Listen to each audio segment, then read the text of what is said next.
Oi, pessoal! Prontos para mais uns minutinhos de ciências? Hoje nós vamos falar sobre separação de misturas. E vamos lembrar de novo que as misturas estão presentes o tempo todo. Olha só esse ar, como está misturado com vapor de água, né? E hoje a gente vai falar da separação de misturas heterogêneas, que são misturas como essa aí, ó, em que a gente consegue perceber as diferenças entre os elementos envolvidos. As misturas heterogêneas recebem esse nome porque hétero quer dizer diferente. Então, são misturas em que a gente percebe partes diferentes misturadas. Aqui, por exemplo, nós temos uma mistura heterogênea de grãos. Como nós podemos fazer para separar esses grãos?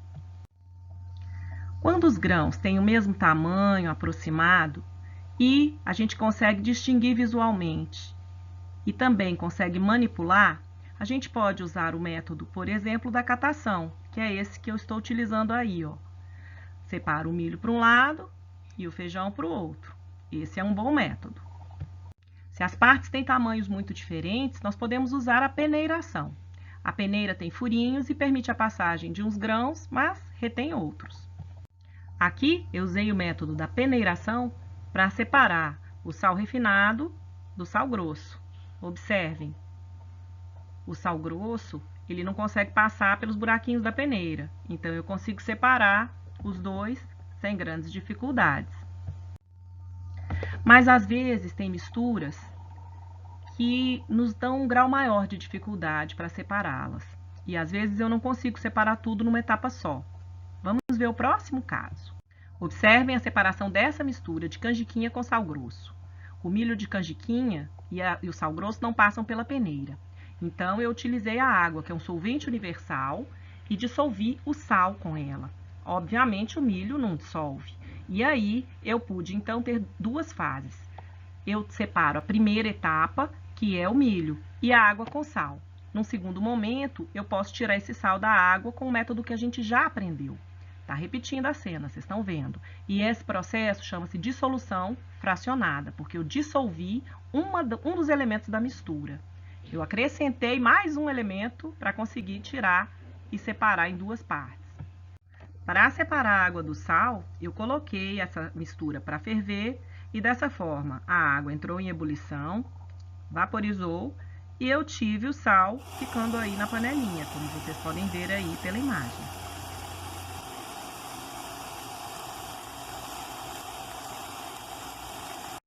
Outro método que a gente utiliza frequentemente é o método da filtração.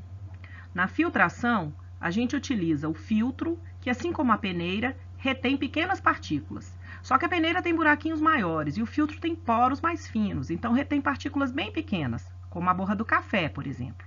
Nós também utilizamos frequentemente o processo de filtração para a limpeza da água em nossas casas.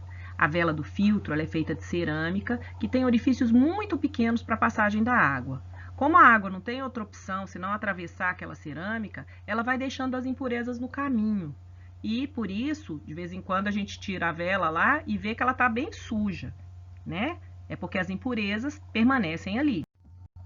Aqui nós vamos ver o método da decantação. A sujeira vai para o fundo. Só que foi utilizada aqui uma substância para ajudar nesse processo. Olha, viram? Decantou. Em uma estação de tratamento de água, a gente pode perceber alguns desses métodos sendo utilizados. A água que é recolhida do manancial, ou seja, da represa, ela vem bastante suja. Ela, então, é bombeada para dentro de um primeiro tanque para a estação de tratamento. Lá é adicionado cal, que tem como função exterminar alguns micro-organismos.